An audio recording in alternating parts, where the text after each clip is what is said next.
Welcome everyone to the Proven Knowledge Podcast. I'm your host, Anthony Church. I'm a music producer from Northeast Ohio. I began this weekly interview series to give you different perspectives from artists, producers, engineers, and other individuals in the music industry. In each episode, we touch on not only what has helped the person succeed, but we also touch on what has shaped them into the person that they are today. I hope you're able to gain some real proven knowledge from the show, and that it helps elevate you on your own journey to success as well. Let's get into it. What's going on, everyone? Welcome to episode 287 here on the Proven Knowledge Podcast, the final episode of 2025. And today we have a South Carolina-based artist. His name is Neal. Rocky joined me today to discuss his journey, originally moving to South Carolina from Brooklyn early on, how he got into hip-hop, meeting Cassidy, and then eventually just developing a love for it and being an artist, really just developing his sound as an artist, keeping independent. He works with Dom, who obviously has booked amazing guests throughout the year. Shout out to Dom once again. He talked about the importance of building a team, the inspiration behind his songwriting, his process in the studio, and a whole lot more. Really just awesome, fluent conversation with Rocky this week, and I'm excited to see him reach a lot of his big goals for 2026 and beyond when we do a part 2 real soon. But once again, thanks to him for stopping by this week. And as always, thank you guys for listening. I'll talk to you guys a little bit in the outro of this, but for now, let's get into this episode. So I usually just kind of have the guest kind of introduce themselves, just kind of give some background for the listeners that might not know you and what you do. So just tell us like how you got into music and kind of the synopsis of that. Absolutely. So my name is Neal. Of course, you can find me on Instagram at Rocky, that's ROCKY _ Neal, NEAL, the number 5. I pretty much got started into music after I met Cassidy in like 2017. And like gained some confidence to pretty much put songs out. I was already doing freestyles and stuff like that in the car and stuff like that. And then I just decided to go full throttle with it. But I didn't release a single until like 2018, 2019, which is called Too Smooth. Nice. And I read that you're originally from Brooklyn, and then you moved to South Carolina. So when did that move happen then? Was that like around that same time, like 2017, 2018? Nah, so the move occurred like when I was really, really young, but I've been back and forth my whole life. Nice. So as far as like music and stuff, most of my influence has always been from up north. But as far as my versatility, it comes from a wide range of areas and stuff like that. Yeah. Did that kind of help being able to have influences from both, like, let's say the East Coast and the South as well? Because I know there's obviously contrasting hip-hop styles in both regions as well. So did that kind of help you develop your own sound, or you just think it was kind of a byproduct of being able to have experiences in both places that kind of led you to where you are now as an artist? A little bit of both of what you're saying. So basically, like, being from up north and actually, like, understanding the culture and stuff like that. A lot of boom bap and heavy punchlines and stuff of that nature. And then being in the South, as long as I have, understanding that that bounce or that bass in regards of the beats and stuff like that, having a catchy hook and understanding is the longevity in having a catchy hook. And pretty much it coincides with what the music industry is in a sense of me not being boxed in when it comes to like making my actual songs and stuff like that. Yeah. I also read that it said that early on you didn't really want to tell people that you made music, like in school and things like that, because I think it said that you kind of didn't want to be, I guess, misinterpreted in your style and like the sound you were putting out. So like tell me about that and what led you to get the confidence to eventually like start putting yourself out there more as an artist like later on in life. So absolutely. So definitely early on, like I said, I'm from up top, and like the way that I was rapping, it was like, nobody in the South is gonna wanna, you know what I'm saying, gonna wanna hear this. So a lot of the stuff that I was doing was just freestyles and stuff, and just jacking beats, basically rapping over other people's beats, which was mostly like a boom bap cadence, freestyle, more 90s culture rapping, and people would say, yeah, I'm nice or I'm good when they actually when I actually built the confidence to let them hear it. But it wasn't something that you'll catch them like playing all the time or anything like that. So once I actually developed a skill of being able to make an actual song, which being in the South did help with that, because most people like repetitive songs, repetitive cadences and catchy hooks and stuff like that. So once I learned how to balance the two, that's when I felt more confident in putting out songs and stuff like that. Yeah.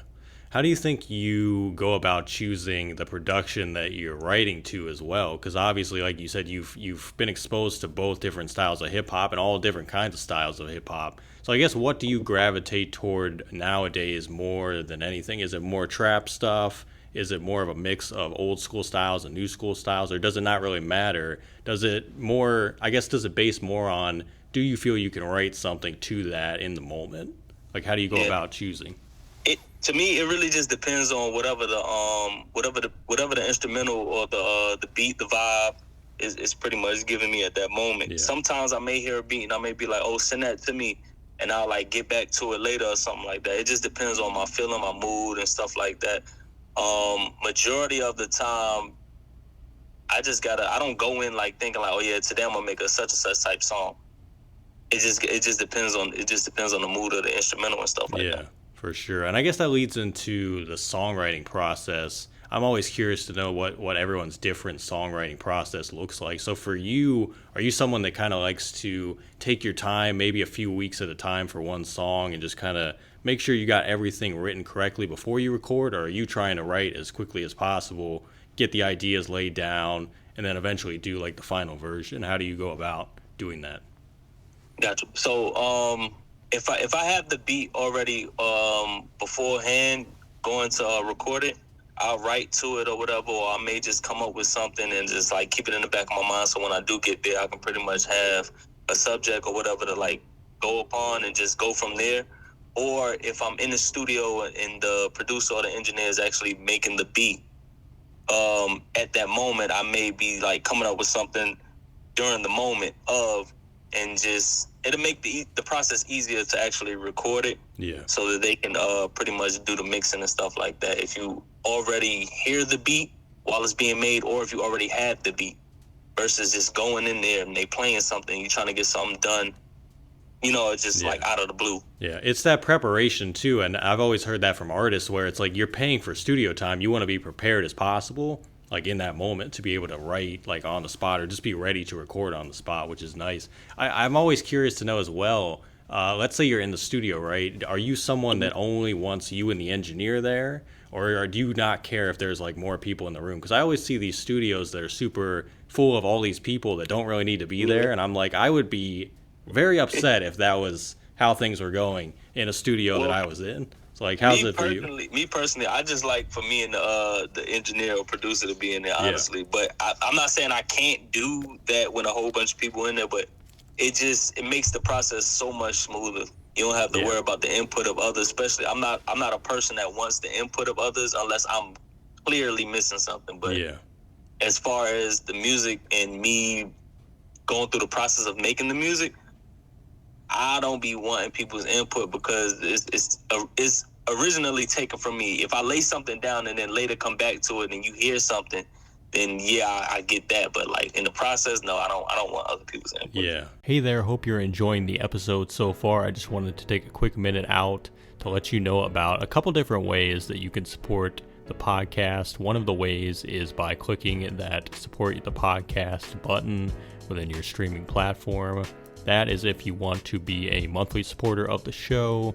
You can contribute either 99 cents, $5, or $10 a month. So that's the first way, and that's the more traditional way that we've had now for the last couple years. The other method that we actually just recently introduced is from our good friends over at Ko-fi. Ko-fi is a virtual tip jar. We have set our limit to a minimum of $10, but you can go make one-time, one-off donations. So if you visit ko-fi.com/the Proven Knowledge Podcast, you'll be able to donate. And all these different forms of donation go towards getting new guests every single week, getting potential sponsors on board to do giveaways, and overall just making the show better for you guys. So if you want to do that Ko-fi link, it's ko-fi.com/the fi.com/the Proven Knowledge Podcast. Otherwise, again, look for that support the podcast button in your streaming platform if you'd like to be a monthly supporter. And I just want to say thank you guys for your contributions. And without further ado, let's get back into the episode. For sure. And I feel like a lot of the times what you're putting down initially might not even make the final version. You know what I mean? So it's like letting people hear that, it's almost like letting them hear the unfinished product. And it's like it might not be the right representation of what it's going to be at the end of it. So yeah, and it calls for demoitis too. Yeah. So like somebody might hear something early on while you're doing it, and then that may not be the final version, like how you said, and then they may be like, "Oh, I liked it better when it was this version." Yeah, but that's because you kept hearing it so much, you know. And I like what you said, because I think that could even lead to basically unnecessary conflicting thoughts within yourself as an artist. You start to kind of second guess what you're doing and second guess your process, which is never good. You want to be as sure as possible with that. So I definitely love that. Yeah. You want to have that confidence in yourself as well as your music. So your process, your creative process, your editing process, because I call that final version the edit version, and you just want to be confident in your product. Period. Yeah, absolutely. And for you, as far as inspiration goes, where do you think you channel the most inspiration when it comes to actually writing and creating songs? Are you someone that has to go live life for a bit and then come back and channel those experiences into the music? How does that work for you? Not necessarily. I mean, I feel like I done been through a whole lot in life so far. Like I pretty much tried everything as far as legal, illegal. You know what I'm saying? Like I done tried to be a firefighter before. You know what I'm saying? Like it's not really much that I haven't tried or attempted to do. So it's like, as far as like life's experiences and stuff, I just pull from wherever I see fit. You know what I'm saying? Yeah. If that's the case then, and you said you tried a lot of different paths before, why does music kind of feel like the right one for you specifically? Why does that feel like the necessary path for you? Well, music is the only one that I feel like is when I'm most authentically me. You know, I had an opportunity to open up for Kevin Gates, Sexy Red, Jeezy, and LE Chopper at the Pavilion about a year ago, and I just felt free out there on that stage. You know what I'm saying? It's nothing more fulfilling to me than performing for a crowd that actually is coming for just the music, and you know that they're coming for the music, and that's the reason why they're there, and they're actually rocking out with you. They don't even gotta know you, but if your music is hitting and it's telling them something, and they're gonna listen, you know, and it's a feeling or a high that I just can't explain. Yeah. You think you get that when releasing tracks as well, like the same type of feeling you get on stage, or is it a bit different? It's a different feeling. It's a different feeling. How would you describe the contrast between the two? When I'm right before I release a song, I got my listening ear on, so I'm not listening to the song as, oh, this is my song and people's gonna like it. I'm listening to the song as, if I was a fan of music, would I like this song? Now, when I'm performing, it's a totally different feeling, because I don't care if you don't like this song. I'm gonna find a way on the stage to make you like this song. It's better to do that in real time too, I think, when you could see the audience reaction as well, which is a big thing, and their response to the music in real time is such an important factor in everything. And you've obviously dropped, I think, 4 or 5 tracks this year, all singles. So I guess I'm curious to know what's kind of the story behind those, but is that leading to maybe a bigger body of work? Are you looking at doing maybe a full project in 2026, or what is the plan there? Well, my reasoning for actually dropping singles is because, like I said, I want people to actually hear my songs versus just skipping past one to get to a song that they think they may like out of some body of work, you know? So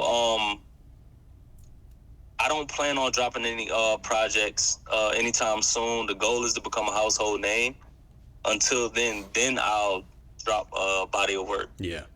That's definitely something to work up to as well. And I definitely want to know, because obviously you work with Dom, who helps a lot of artists. And I guess I'm curious to know how Dom, like what role does he play and what you do? And is there anybody else you want to shout out on this podcast that might be playing a role in helping you out on your team or just collaborators in general? Yeah, absolutely. So Dom is he's pretty much a marketing genius. He helps with the marketing strategy and get me out to people that may have never even heard of me and stuff like that. As far as any other aspect in regards to the music, yeah, shout out to my team, shout out to all my gemstones, you know what I'm saying? Rocky Neal's in the building. Nice, man. Nice, man. And we're down to the last few questions here. These are ones I ask on every single episode. The first one is, if you could go back 10 years ago, give yourself any piece of advice, or maybe not change anything at all, what do you think you would do? 10 years ago, probably start doing music earlier. Honestly. Probably start doing music earlier. I was in college 10 years ago. You think you'd be like further along if you started earlier? Definitely hard to tell. Yeah. It's one of those things we'll never know. That's why I love asking the question, because it's like you're playing devil's advocate, you know? Yeah. But I don't want to be too... It's good to have confidence in yourself, but you don't want to be too sure to the point where it's like, it's idiocy, but you know what I'm saying? Behind it, like, absolutely. Really, you know? Yep. Like, you don't have the answer to that. Yeah. Well, I guess this other one you also probably won't have the answer to, but it's good to kind of look ahead. And, you know, we kind of flip the question. We say 10 years from now, where do you think you envision yourself musically and in life in general? 10 years from now, I see myself being rich. It may be because of music, it may not, but I do know music will play a huge part in it. Another one of my goals is to become an actor. So that's something that I wouldn't mind dabbling into, but I already know, like, it comes with becoming a household name. You know what I'm saying? So if I could become a household name first, I don't see anything in my way if I become a household name, you know? Yeah, for sure. Are you thinking like TV shows or movies? What are you thinking? What do you got your eye on?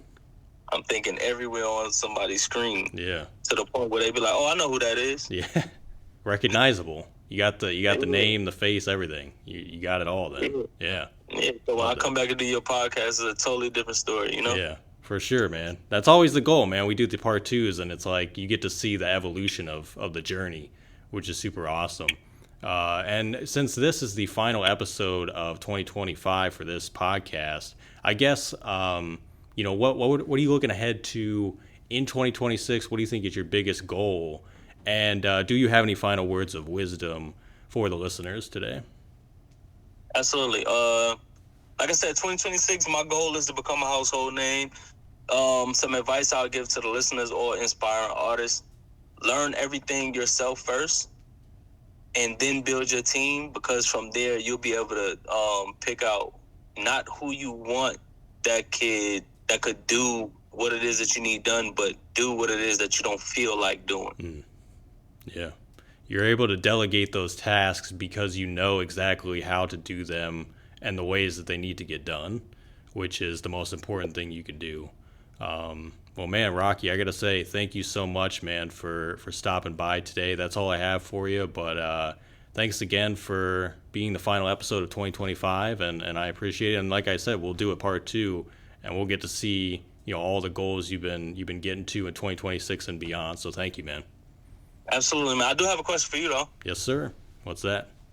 I got 2 questions. Sorry. When did you start doing podcasts and interviewing, and when did you know that this is something that you wanted to do? I started in 2020, so like around the pandemic.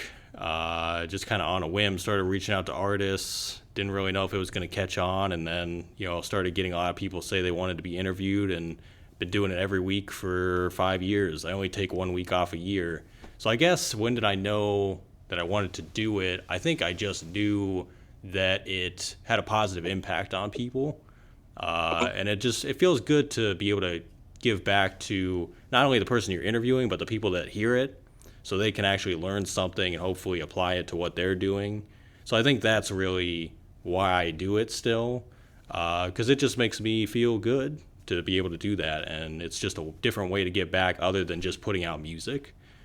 So it's cool, man. It's definitely fulfilling, which is awesome. So yeah, Absolutely. That's super tough. Oh, I do have another piece of advice I'll give to the listeners too. It's okay to have a job. I agree, man. Like it's okay to have a job. Don't let people, Yep. you know what I'm saying? Don't fall into what society thinks all the time. You know what I'm saying? I get paid for music and I still have a job. Yeah. The thing is, you can use your job money to fund your creative stuff. That's what people don't get. And that's the goal. Yeah, that's a big thing. So, well, thank you, man. Thanks for stopping by, and we'll talk again soon, okay? Absolutely, man. Love, brother. Thanks, everyone, for listening today. That was episode 287. And before we get out of here, I just got to say thank you guys once again for another amazing year of the Proven Knowledge Podcast. This was the 5th full year, technically the 4th full year, but I kind of lost count at this point.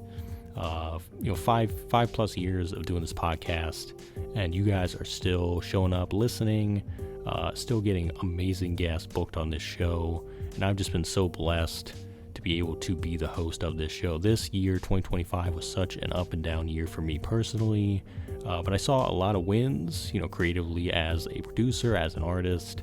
And in this show, I saw a lot of people support it. A lot of people just reach out to me one-on-one and just say how much it meant to them to be able to hear these episodes every single week. And it makes me want to keep going. I mean, there's been times where I didn't know if I wanted to keep this show going.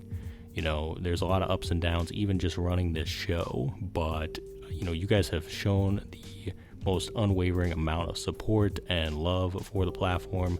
So we're going to keep it going, into 2026. And the 300th episode is going to be happening in 2026. I didn't do the math yet, but we're getting close. I mean, this was 287. We're going to be reaching that probably by March, if I had to guess, maybe February, somewhere in there.